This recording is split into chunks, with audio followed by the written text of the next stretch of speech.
again again. Okay, so magtuturo tayo ng pag-correct ng flea biting ngayon. So paano po ba natin matulungan yung puppy natin na hindi dapat na nila kagatin yung yung paa or yung balat natin. So si Loco po kasi, so nagsisimula na po siyang mag-bite. Okay? Yung biting niya dahil po naglalaro siya, so hindi pa naman yung dahil makati yung gum siya or nagtibiting. So sa kanya ngayon play, pero masakit siyang mag-bite kasi maninipis yung pangil niya. Ginagawa po kasi ng iba para ma-avoid po yung ganung problem, binubuhat nila yung dog. No? Okay, so pagka ganun po yung ginawa mo, hindi mo na-correct yung behavior ng dog.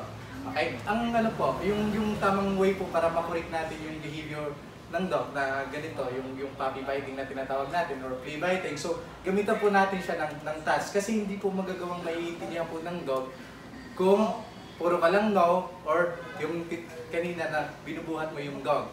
Okay, so ganito mong gagawin natin. Gamit po tayo ng kamay. Alright? Tatlong daliri gagamitin natin. Then, dito sa dog. No.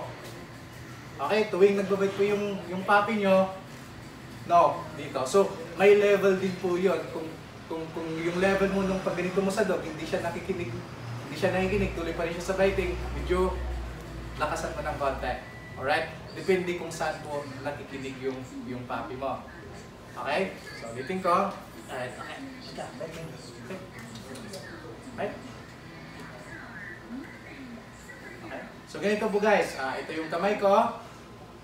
Tatlo. Then, no. No. Alright, so kung napansin mo, di ba? Huminto, lumayo si Loco. Alright, so sa stage po kasi ni Loco, so nandun yung nandun yung malakas yung play biting niya. Kasi yung laro kasi nasa isip niya, sa dalawa lang kasi yung dahilan bakit gustong mag-bite yung dog, yung puppy. Okay?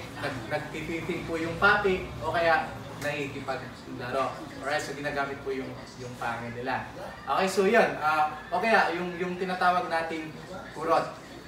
Okay, so paano po ba yung kurot? Halika lupa. Alright, so paano po ba yung kurot na sinasabi ko? So pag nag-bite po yung dog dito, pwede mo siyang kurutin. So ito po yung pangil niya. Okay, din pakagat mo po yung labi niya, no? Yep, i-hold mo po ng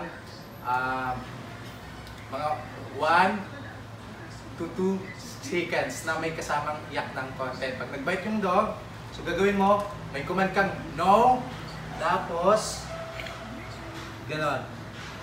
Pakagat mo yung upper na gums niya, pakagat mo dun sa pangil niya.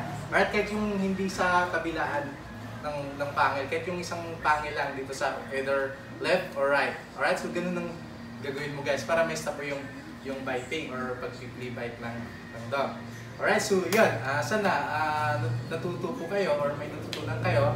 So kung gusto niyo pong makapanood pa ng mas maraming mas maraming videos or mga tricks natin or mga behavior paano i-correct. So huwag pong kalimutan na mag-subscribe po kayo sa YouTube channel ko. Right, so mas marami po kayong natutunan guys.